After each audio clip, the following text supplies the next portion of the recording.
As a writer of horror tales, I have always been drawn to the macabre, the inexplicable, and the deeply unsettling. In my years of researching and chronicling chilling events, none have shaken me to my core as the story I am about to recount. It is a tale of horror, a true story that has haunted me since I first stumbled upon it. This is a journey into the abyss of the unknown. It was a damp and gloomy evening when I received a letter, yellowed with age and marked by a faint, musty odor. The postmark was from a remote village in the heart of Scotland, a place I had never heard of before, Dunhaven. The letter was unsigned, the handwriting shaky and almost illegible.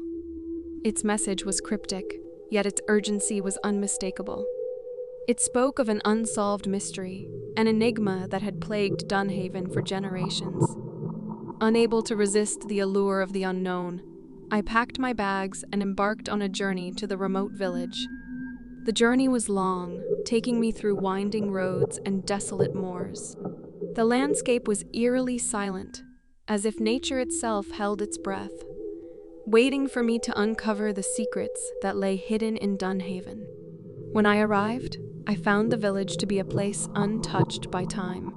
Stone cottages, their roofs covered in moss, lined narrow cobblestone streets. The villagers, with their weathered faces and wary eyes, regarded me with a mixture of curiosity and suspicion.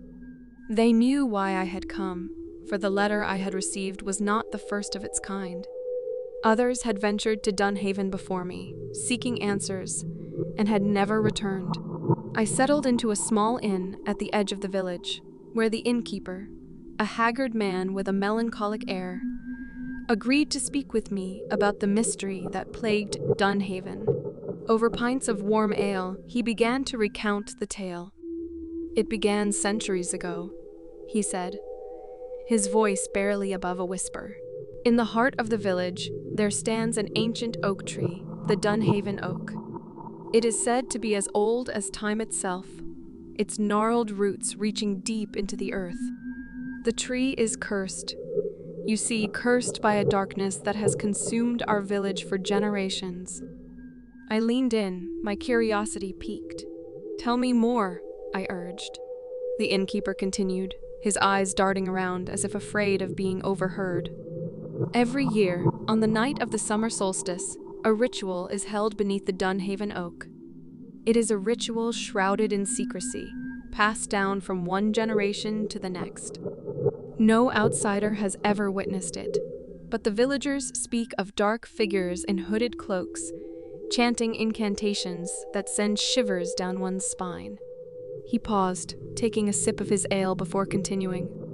"The ritual, they say, is an offering to the tree, a sacrifice to appease the darkness that dwells within. For if the ritual is not performed, if the tree is not fed, unspeakable horrors befall our village." I was taken aback by the innkeeper's words. Sacrifices to a cursed tree? It sounded like the stuff of nightmares. I pressed him for more details, and he reluctantly complied. "Many years ago, a villager named Eliza dared to defy the ritual," he whispered, his voice trembling. "She believed it to be a superstitious nonsense, a relic of a bygone era. But when she refused to participate, her life descended into a nightmare." He went on to recount how Eliza had been plagued by nightmares, her nights filled with the tormented whispers of unseen entities. Her once lustrous hair turned white as snow, and her sanity unraveled. She was found one morning, hanging from a branch of the Dunhaven Oak, her lifeless body swaying in the wind. "Her death was just the beginning," the innkeeper continued. "Since then, every villager who has dared to defy the ritual has met a gruesome end. Some vanish without a trace, their names erased from the collective memory of the village. Others are found, their bodies mutilated and their faces frozen in terror." As he spoke, I couldn't help but shudder. The tale was more horrifying than I could have ever imagined. I was determined to uncover the truth, to put an end to the curse that had plagued Dunhaven for so long. The summer solstice was fast approaching, and I knew that it was the only time when the ritual would be held. I spent my days in Dunhaven, speaking to the villagers and gathering information. They were a closed-off community, hesitant to share their secrets with an outsider, but desperation had driven them to seek my help. One evening, as the sun dipped below the horizon, casting long shadows across the village, a villager approached me. His name was Malcolm, and his eyes held a glimmer of hope amidst the fear that gripped the village.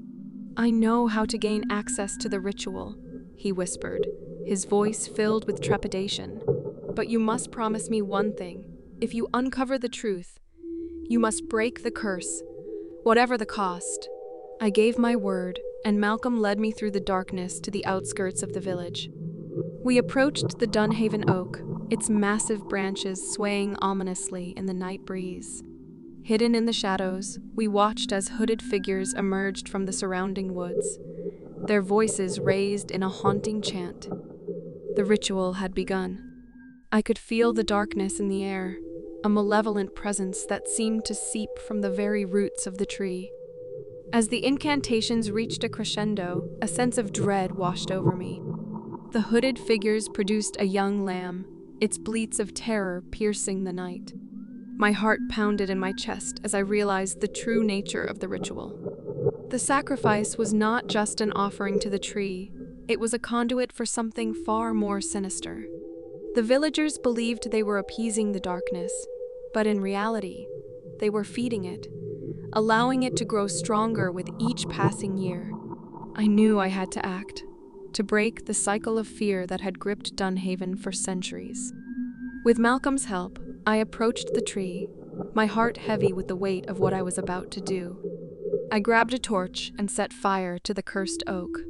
The flames roared to life, consuming the ancient tree and bathing the ritual in an eerie, flickering light. The hooded figures turned as one, their faces hidden in shadow, their eyes filled with rage. The air crackled with malevolence as the darkness fought back, but I stood my ground. As the flames consumed the tree, a blood-curdling scream echoed through the night.